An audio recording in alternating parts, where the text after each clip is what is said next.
Alright, here is day number 7.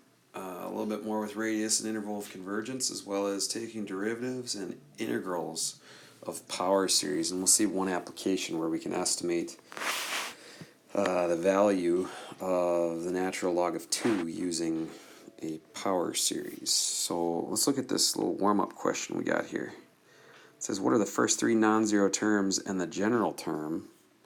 Right, you can see the general term is right here for each of these. General term in terms of x and n. For the power series representation of f of x equals that. Well, let's go ahead and use our skills that we've got now. Let's factor out a 1/3. That leaves us with 1 over 1 minus a negative x squared. So if I want to write that in summation notation as a power series, start at n equals 0, go to infinity. I've got a 1/3. Then I got a negative, oops, I forgot something up here. Should be a 3 there. X squared over 3 to the nth power. Alright, so let's clean that up a little bit and then look to see if we've got potentially a match here, and then we'll confirm it by going out first, I think 3 terms there.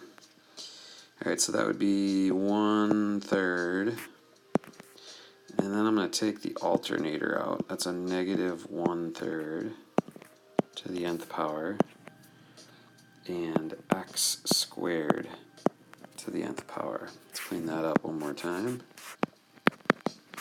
Equals 0 to infinity of 1/3 times negative 1/3 to the nth x to the 2n. Let's see if we have that as a general term. Yes, we do. I like that. Now, let's go ahead and just throw out there the first 3 terms of this series and see if it matches. So n equals 0, right? Well, if n equals 0, then I'll get 1/3. Okay, if n equals 1,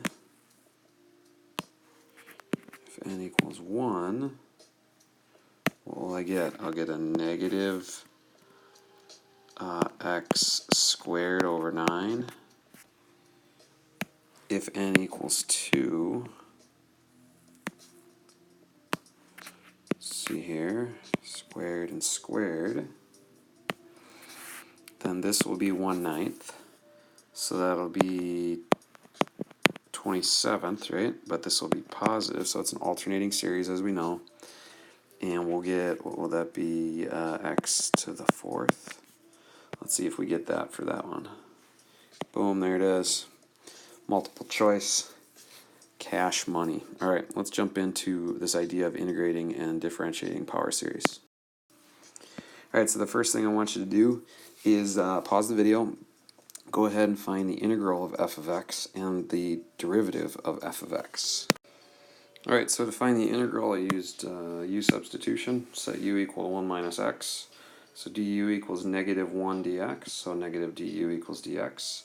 Therefore, I have negative or minus 1 times the integral of 1 over u du, which comes out to be negative natural log of u plus c, which is negative natural log of 1 minus x plus c. Alright, the derivative, I just wrote this using the power rule as to the negative 1 power. That means I bring that down in front, reduce the power by 1, and then clean it up. So what does that actually mean? Well, if we know that the integral of 1 over 1 minus x dx equals negative natural log of 1 minus x plus c, we also know that that would mean that since 1 over 1 minus x is equal to the summation from n equals 0 to infinity of x to the n power, then if we integrate that with respect to x, we know these two things are equal. We can represent negative natural log of 1 minus x with the following power series. I would, of course, when I integrate, I add to the exponent and divide by that. Therefore, this is now true. Negative natural log of 1 minus x dx, or plus c, I'm sorry, is equal to that power series. We're going to use that on the next page. Likewise, that tells me that the derivative, if the derivative of 1 over 1 minus x with respect to x is equal to negative 1 over 1 minus x quantity squared, then the derivative with respect to x of the summation from n equals 0 to infinity of x to the n would be a power series representation of this new function. Of course, the summation doesn't change. Oops, this would be n times x to the n minus 1. It's pretty powerful. We can represent functions with power series just with integration and differentiation alone. Okay, so before I use what we just did on the last page, I do want to cover this one quick thing. A power series can be differentiated or integrated term by term over an interval contained only within its interval of convergence. So this cool thing that we've just discovered is only good on its interval of convergence. So in the case of differentiation as well, an open interval is required. So if f of x equals, some power series, then f prime would be just power rule with that, which is awesome because power rule is so great and so easy, right? And likewise the integral, we just use those rules. So this right here, this integral is only good if it's within the interval of convergence of said power series, right? So its interval of convergence is here. 0 to 0.1 is going to fit in there. Therefore, we can integrate. And notice when you integrate, everything that has an n included with it, as long as it's not attached to x, is not going to be integrated. So you can just kind of ignore, right? So all I'm integrating at this point is x to the n, which is so easy, right? It's x to the n plus 1 over n plus 1. So then we get this power series representation of the integral from 0 to 0.1, right? It's already embedded right here, right? And why is it that I just get a 0.1 here? Well, because when I evaluate this, x to the n plus 1 is going to be 0 when x is 0. So this is your new power series, and it's a pretty cool deal. So I'm going to use this on the next slide and the previous stuff that we just covered in the slide before to estimate the natural log of 2. Okay, so we've already established this on the previous slide, right? The integral of 1 over 1 minus x dx is negative natural log of 1 minus x plus c. And the integral of this is equivalent, right, to the integral of this series, right, our classic general term power series. Right, so if I integrate that, I get this. So if I expand this series over here, what I'm going to get is x to the 0 plus 1 power over 0 plus 1, which will just be x. Then x to the 1 plus 1 power over 1 plus 1. Then x to the 2 plus 1 power over 2 plus 1. Then x to the 3 plus 1 power over 3 plus 1. And that will go on forever. Okay, so what I want to do is isolate and identify for you how c plays a role here. I'm going to use a condition right here. I'm just going to say x equals 0. And the reason why, you'll see in a second, is if I plug that in to figure out what c equals, each of these terms over here is going to be 0, right? And what is the natural log of 1? Well, the natural log of 1 is 0 as well. Therefore, c equals 0, and therefore plays no role at all in the work we're about to do. Okay, so let's get rid of c. Okay, so now we know that negative natural log of 1 minus x is approximately, I should say approximately, because we got to go out to an infinite number of terms in order for it to be even close to 100% accurate. Okay, if I know that's true, and I want to isolate and figure out and estimate a value for the natural log of 2, well, this is kind of interesting, but this negative out here plays a massive role in this and actually can be quite, make you stumble if you're not quite sure what's going on. Okay, that negative value, -1, using properties of logs can be brought up to that exponent there. I'm just going to go out to 3 terms to save myself a little bit of time. Okay, and really what that means is that I would have 1 over 1 minus x.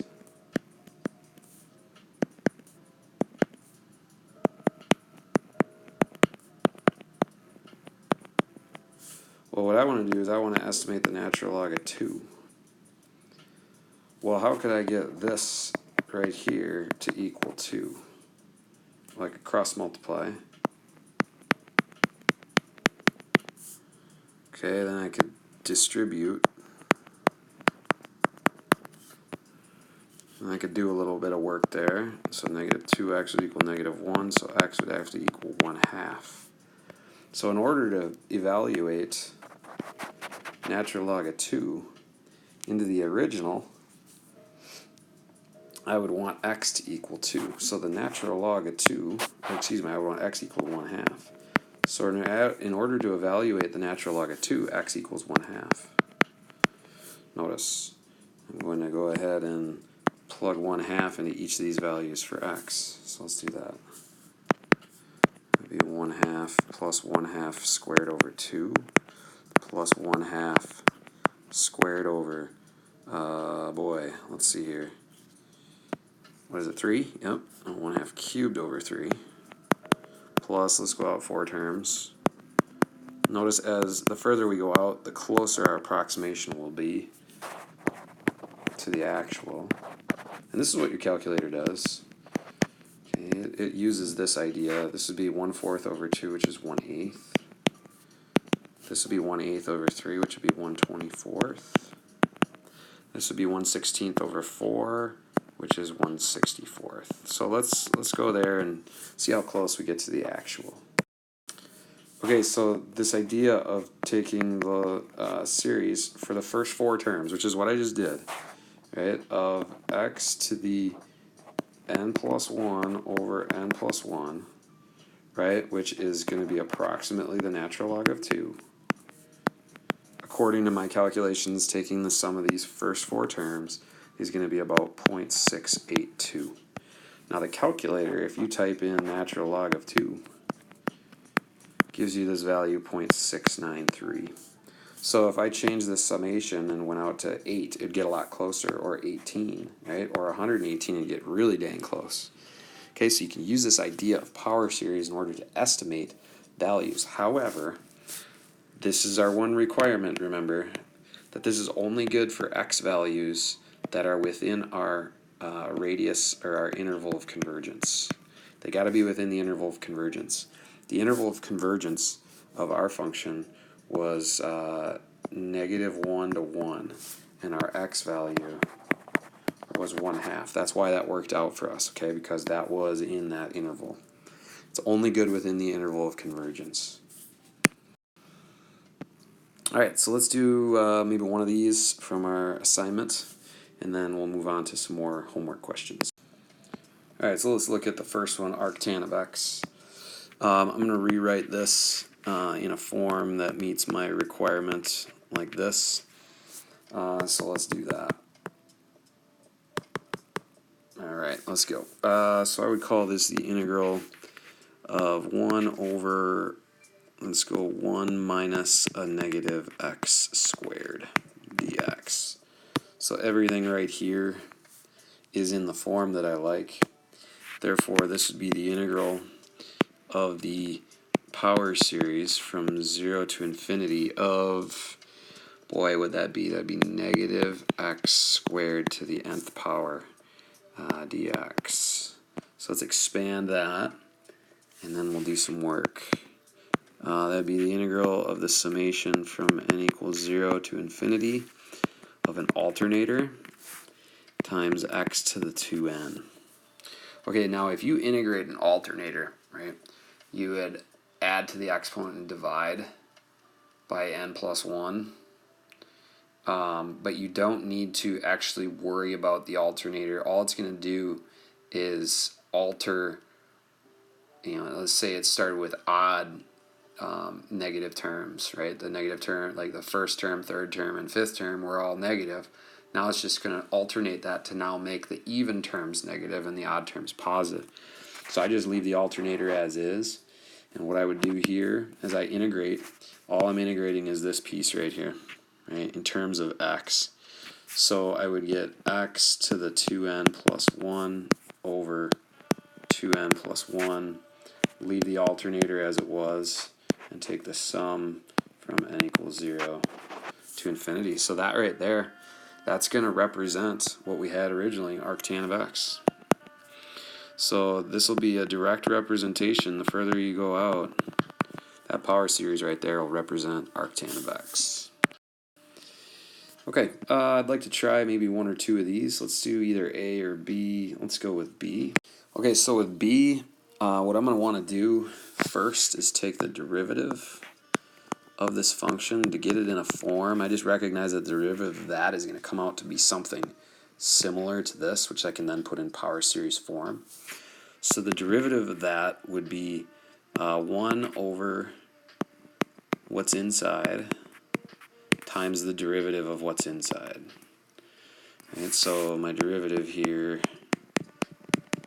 is negative 3 over 1 minus 3x. And that's going to be a pretty simple transition into a power series in a moment here. So the power series for the derivative of that, it would be the following. Negative 3 times negative 3x to the nth power. Oops, scratch that. That's going to be a positive 3x to the nth power. All right, let's do a little expansion on that. So f prime of x will equal from n equals 0 to infinity. Didn't do that here. Poor form. Okay, that'd be negative 3 times 3 to the nth power times x to the nth power, which in turn would fully simplify. Now each of these steps could be done, mentally, but that would be negative 3 to the n plus 1 x to the n. Now what I wanted though is I wanted a power series representation for f of x. So I got to integrate both sides with respect to x. Alright, so that would give me f of x. And over here I'd get the summation from n equals 0 to infinity of negative 3 to the n plus 1 times x to the n plus 1 over n plus 1. So that would be a power series representation for the original function, natural log of 1 minus x.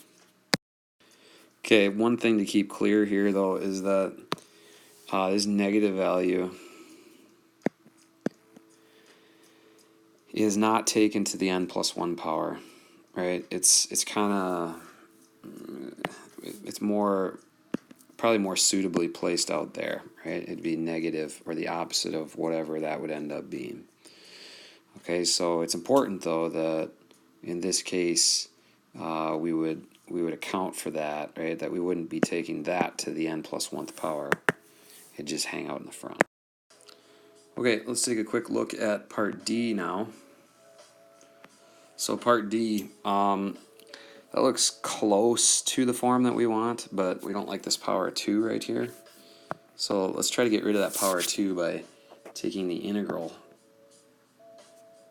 Alright, let's take the integral of 1 over, actually let's do this, let's use the power rule here, 1 minus 2x to the negative 2 power dx.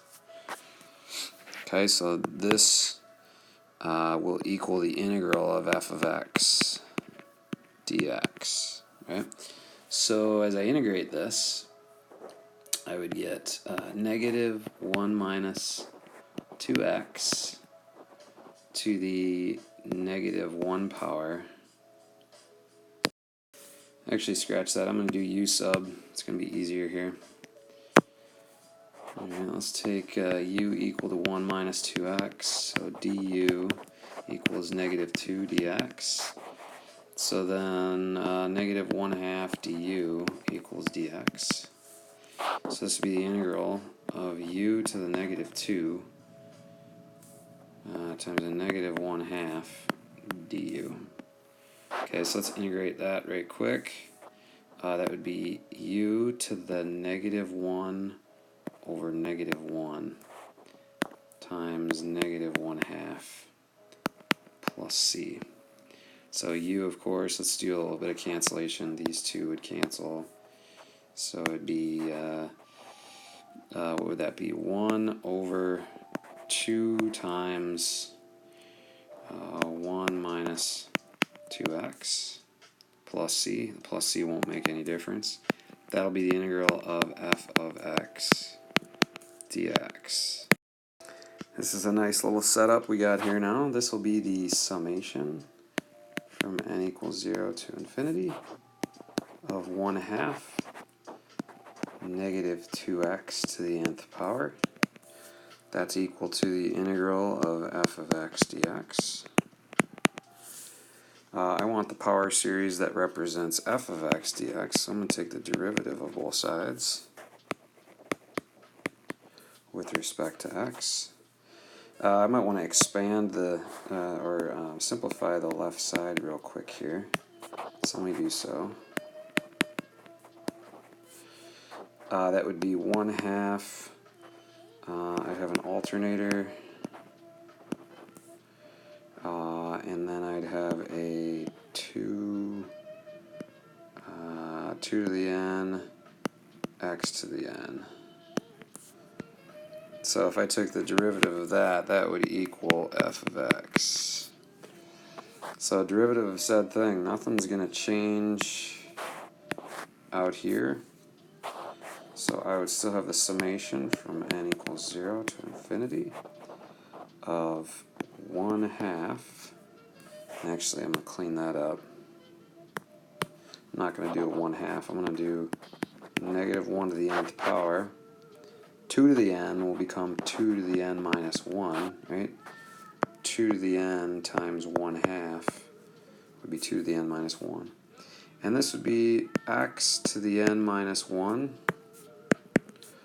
over n minus 1. That will be the power series representation of 1 over 1 minus 2x quantity squared. There you have it. We can use derivatives and integrals to find power series for almost any function, as long as it's within their interval of convergence. We can use that to estimate a value. Alright, that's it for the review day with power series, so we'll have a test coming soon. Questions are always welcome.